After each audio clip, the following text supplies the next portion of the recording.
तो इस बजट पर बड़ी डिबेट है। एक तो ये कि it harms no one, it hurts no one. दूसरा है ये कि बहुत ही टर्निंग पॉइंट वाला बजट है। आइए एक बार हम समझने की कोशिश करते हैं। इसका मतलब सौरभ मुखर्जी से, जो मार्सेलस इन्वेस्टमेंट मैनेजर्स के को फाउंडर और सीईओ हैं। सौरभ, आपका वक्त निकाला आपने, उसके लिए बहुत शुक्रिया। आप आज बहुत बिजी हैं और अभी पहली रीडिंग आपने बजट की है। आपसे हम ये समझना चाहते हैं कि आपके लिए इसके लिए बड़े टेकअवेज क्या हैं।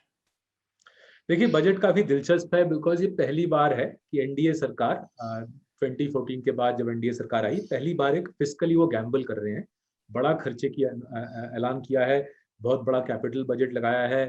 अगले साल का बजट डेफिसिट 6.8% की घोषणा की है। आफ्टर प्रणब मुखर्जी इन 2009 पहली बार देख रहा हूँ भारत सरकार से इतनी अग्रेसिव बजट की घोषणा। एंड क्लियरली स्टॉक मार्केट खुश है इससे। जाहिर है इंफ्रास्ट्रक्चर का फायदा रहेगा। अगर प्राइवेटाइजेशन की पूरी लहर शुरू हो गई, पीएसयू बैंक्स को भी फायदा रहेगा। अगर हमको सोचना है कि कोई फ्री लंच तो मिलता नहीं है आज की दुनिया में, तो डाउन साइड कहाँ रहेगा? मेरे ख्याल से कॉस्ट ऑफ बोरोइंग बढ़ेगी।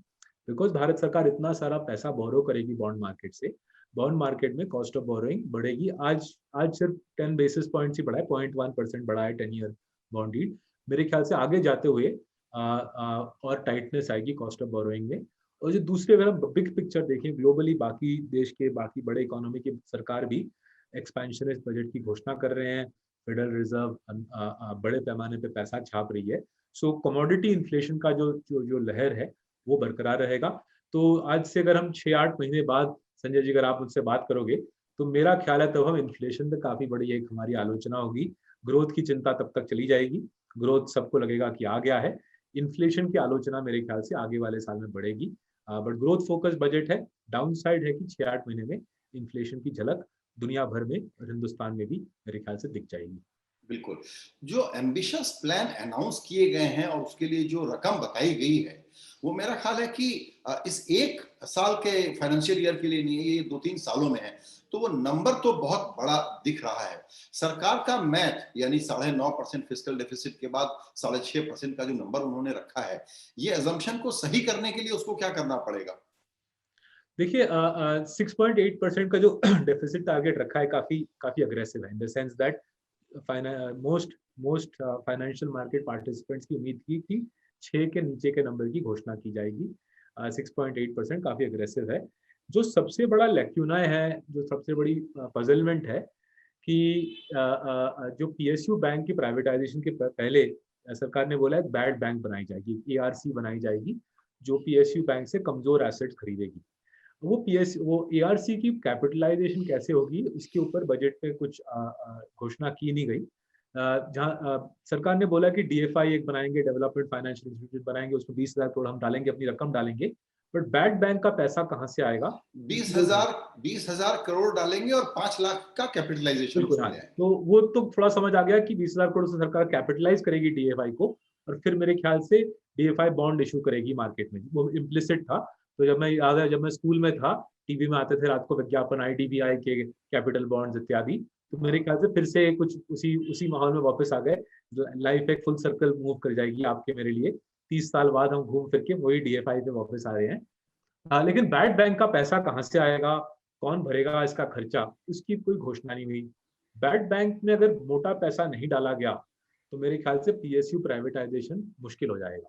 तो आपको पहले बैड बैंक करना पड़ेगा, फिर पीएसयू प्राइवेटाइजेशन। अगर पीएसयू प्राइवेटाइजेशन आप कर नहीं पाए तो वो 1.7 ट्रिलियन रुपीज की जो आपको डिसइन्वेस्टमेंट की घोषणा है, वहां पे शायद थोड़ी सी चैलेंज आ जाए। तो ये एक गेम प्लान है, मेरे ख्याल से सरकार का साफ गेम प्लान होगा। बट पब्लिक में ये गेम प्लान उन्होंने थोड़ा साफ साफ अनाउंस नहीं किया, मोटा मोटा आइडिया दिया है।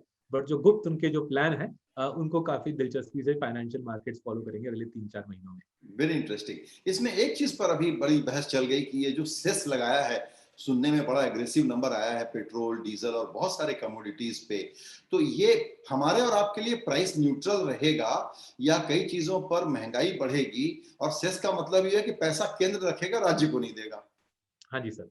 तो देखिए, ये तो उनका जब से कोविड शुरू हुआ उनका प्लान था इन द सेंस, कोविड का जो खर्चा जब नजर आया कितना भारी इम्पैक्ट आएगा डेफिसिट के ऊपर, तेल का भाव गिरता रहा, ग्लोबली क्रूड का भाव गिरता रहा, सरकार उस पर ड्यूटी लादती रही और आप और मेरे पेट्रोल और डीजल के खरीदारी से कुछ हद तक सरकार की फाइनेंसेस इस साल संभल गई है। इसमें मेरी कोई आपत्ति नहीं है, मेरे ख्याल से ये लॉजिकल चीज है करना कि आप और मैं जो थोड़े से कंफर्टेबल हालत में हमारा पैसा लेके सरकार गरीबों को बांटे। ये सेस भी उसी उसी तरफ है, मूव है। जब फाइन प्रिंट देखी जाएगी मेरे ख्याल से कुछ एग्जाम्पशन दिए जाएंगे, कुछ एग्जाम्पशन दिए जाएंगे जिससे आप और मैं रेसिडेंशियल सेक्टर को ज्यादा सेस उठाना पड़े और इंडस्ट्रियल यूज के पेट्रोल के और डीजल के लिए शायद कुछ रिलीफ नहीं दी जाएगी। ओवरऑल अगर आप माहौल देखें, इन्फ्लेशन का माहौल बन रहा है, कॉस्ट ऑफ बोरिंग बढ़ रही है, दुनिया भर में स्टील का भाव बढ़ रहा है, इंडिया में भी स्टील और सीमेंट का भाव बढ़ रहा है, उसके ऊपर हमने ये डीजल और पेट्रोल के ऊपर ड्यूटी लाद दी है, तो इन्फ्लेशन बढ़ेगी।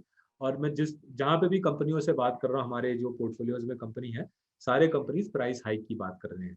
ऑलरेडी मारुति ने अपनी गाड़ी के भाव काफी 30-40 हज़ार रुपये बढ़ा दिया है। हमारे जो खुद के सप्लायर हैं, मार्सेलस के जो खुद के सप्लायर हैं, उनसे ईमेल आती है कि हमारा ये रेट बढ़ाएंगे। सो मेरे ख्याल से काफी कॉन्फिडेंटली मैं बोलता हूँ आपको 6-8 महीने बाद जब हम ये डिस्कशन करेंगे, इन्फ्लेशन एक मुद्दा बन जाएगा। उसी अगर आप उसको लिंक करें मैक्रो साइकिल के साथ, मेरे ख्याल से आरबीआई का रेट कट करना इसके आगे मुश्किल हो जाएगा। Rate tightening over the next 1 साल देखेंगे, रेट कट का टाइट माहौल चला जाएगा, which increases the need for all your viewers to invest in champion franchises जिनके पास प्राइसिंग पावर हो। क्योंकि इन्फ्लेशन के माहौल में जो कंपनी जिसके पास प्राइसिंग पावर नहीं है उसकी मार्जिन कुचल जाती है, टॉप लाइन भले ही बढ़ते रहे, मार्जिन कुचल जाती है, और जो चैंपियन फ्रेंचाइज होता है वो अपना कॉस्ट इन्फ्लेशन अपने कस्टमर के ऊपर थोप देता है। Very important advice. आज तो बाजार ने बहुत जोर से हेलो बोला, बड़ी खुशी दिखाई। आगे जाते हुए बाजार का मूड ऐसा ही रहेगा या बाजार जो आपने अभी बताया ये इन्फ्लेशन वाला एक ट्रिगर, उसके कारण फिर से अपने को रिप्राइस करेगा? तो आज मैं अगर मैं स्क्रिप्स की मूवमेंट देख रहा था, जो कमजोर कंपनी है वो भी खूब भाग रहे थे आज। ऐसे कंपनी जिनकी कोई प्राइसिंग पावर ना के बराबर है वो भी भाग रहे थे, क्योंकि जाहिर है मार्केट उनके टॉप लाइन पे फोकस कर रहा है। एक बार 2-3 क्वार्टर जब गुजर जाएंगे तब मार्केट को समझ आएगा टॉप लाइन तो आ गई लेकिन बॉटम लाइन की पिटाई हो गई। तो वो जो सेकंड राउंड की सोच है वो आज लोग कर नहीं रहे, 6-8 महीने बाद करेंगे। और ऑब्वियसली हमारा काम, जिसलिए हमारे क्लाइंट हमको थोड़ा सा फीस देते हैं, कि थोड़ा सा 6-8 महीने के आगे की सोचे।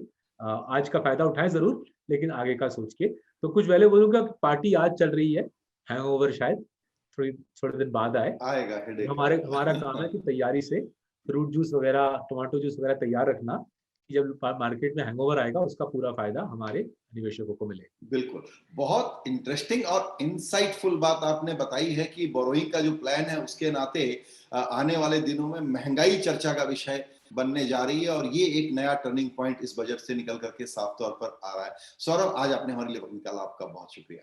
My pleasure sir, my pleasure. Thank you for having me.